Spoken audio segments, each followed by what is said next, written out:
Bienvenue sur La Voix de la Louisiane, la voix libre de la vérité et du bon sens.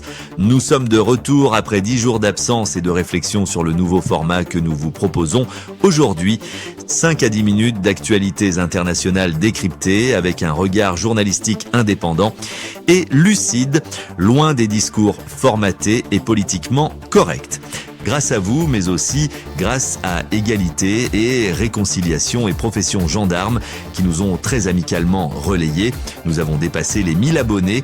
Nous vous remercions tous très chaleureusement en espérant que vous continuerez à partager nos analyses. Avant de passer aux actualités, nous saluons la sortie du nouveau livre d'Alain Soral, Plus qu'on tumeur. Disponible en prévente sur Contre-Culture, une façon de soutenir son combat qui, reconnaissons-le, est aussi le nôtre et de revivre grâce à ses notes la période totalitaire de la Covid. Vous trouverez le lien en description sous la vidéo. Si vous êtes nouveau, n'oubliez pas de vous abonner et activer les notifications pour rester informé de nos prochains bulletins. Aujourd'hui, nous plongeons dans une question brûlante. Joe Biden est-il en train de risquer une nouvelle guerre mondiale ? Des décisions récentes prises par les États-Unis pourraient-elles nous mener à une escalade nucléaire avec la Russie ? Le 13 septembre dernier, une décision cruciale aurait pu changer le cours de l'histoire. Le président Joe Biden était sur le point de signer une autorisation permettant à l'armée ukrainienne d'utiliser des armes américaines pour frapper des cibles à l'intérieur de la Russie. Ce simple geste aurait pu être interprété et l'a été par Moscou comme une déclaration de guerre directe par les États-Unis. Mais revenons en arrière pour mieux comprendre l'ampleur de cette situation. Vladimir Poutine, président de la Russie, n'a pas tardé à réagir. Le 12 septembre, il a averti que toute frappe sur le territoire russe utilisant des armes et technologies américaines serait perçue comme un acte de guerre. Les conséquences, catastrophiques, et pour la première fois, un diplomate russe a évoqué la possibilité qu'un tel scénario puisse déclencher une guerre nucléaire. Pourquoi cela ? Pourquoi une guerre qui jusqu'à maintenant semblait localisée en Ukraine pourrait-elle tout à coup englober le monde entier dans un conflit nucléaire ? L'explication réside dans la manière dont les systèmes d'armement américains fonctionnent. Les systèmes de missiles comme l'ATACMS, utilisés par l'Ukraine, ne peuvent être opérationnels sans l'aide des États-Unis. Leur système de guidage, leurs données de ciblage, tout est fourni et géré par des analystes américains. Si un missile de ce type frappe la Russie, Moscou le considérera comme une attaque directe des États-Unis, peu importe qui appuie physiquement sur le bouton. Cela ouvre la porte à une riposte directe. Les conséquences seraient immédiates. Moscou n'a cessé de répéter qu'un tel acte serait vu comme un casus belli.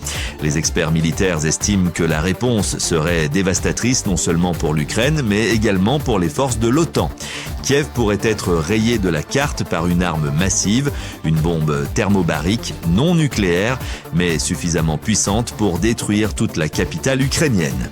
Les actes belliqueux de l'OTAN n'ont pas tardé à se manifester. Dans la nuit du 18 au 19 novembre, 5 missiles ATACMS ont été interceptés et un autre endommagé en Russie dans la région de Bryansk. Hier encore, Russia Today rapportait que 2 missiles britanniques Storm Shadow et 6 roquettes HIMARS américaines avaient été abattus en territoire russe. En réponse à ces attaques déconcertantes, le président Poutine a annoncé hier, 21 novembre, que la Russie avait tiré pour la première fois un missile balistique Oreshnik sans ogive nucléaire contre une usine militaire à Dniepropetrovsk. Où cela va-t-il nous mener ? Quelle va être maintenant la surenchère de l'OTAN ? Pour mieux comprendre ces tensions, nous avons recueilli des avis d'experts comme Scott Ritter, un ancien inspecteur en armement des Nations Unies et analyste militaire. Avec une carrière de plusieurs décennies dans l'analyse des arsenaux mondiaux, Ritter est particulièrement bien placé pour décrypter ce genre de situation. Ayant travaillé de près sur les questions d'armement stratégique, sa voix est aujourd'hui une des plus fiables sur les questions de conflits armés. Pour lui, la situation actuelle est le fruit d'une escalade dangereuse où chaque camp, que ce soit les États-Unis ou la Russie, joue un jeu extrêmement risqué. Les États-Unis poussent la logique à l'extrême en espérant que la Russie ne réagira pas. Mais ce n'est pas un pari que je ferais. La Russie n'a jamais blagué sur ses lignes rouges. déclare Scott Ritter. Nous le constatons aujourd'hui. Mais pourquoi les États-Unis prennent-ils un tel risque? Certains analystes avancent une explication politique. L'administration Biden serait en train de jouer une carte pour précipiter des décisions avant l'investiture du nouveau président dans 2 mois. D'autres estiment que l'objectif est de rendre impossible une résolution rapide du conflit par la future administration Trump. Cette stratégie est-elle réellement viable ou s'agit-il d'un pari désespéré? Est-ce une question de politique intérieure, de contrôle global des ressources, ou s'agit-il simplement d'une marche inéluctable vers une confrontation que personne ne semble capable d'arrêter? Où se situe la ligne entre la dissuasion et la provocation ouverte? Quelle que soit la réponse, une chose est certaine, le monde est plus proche d'un conflit nucléaire qu'il ne l'a jamais été depuis la guerre froide. Cette situation doit être prise au sérieux par toutes les parties prenantes. Pour conclure, nous sommes face à l'une des périodes les plus incertaines de notre époque. Les décisions prises à Washington, Moscou et Kiev auront des conséquences non seulement pour les peuples de ces nations, mais pour l'humanité tout entière. Il est impératif que le dialogue reprenne et que la diplomatie l'emporte sur la violence.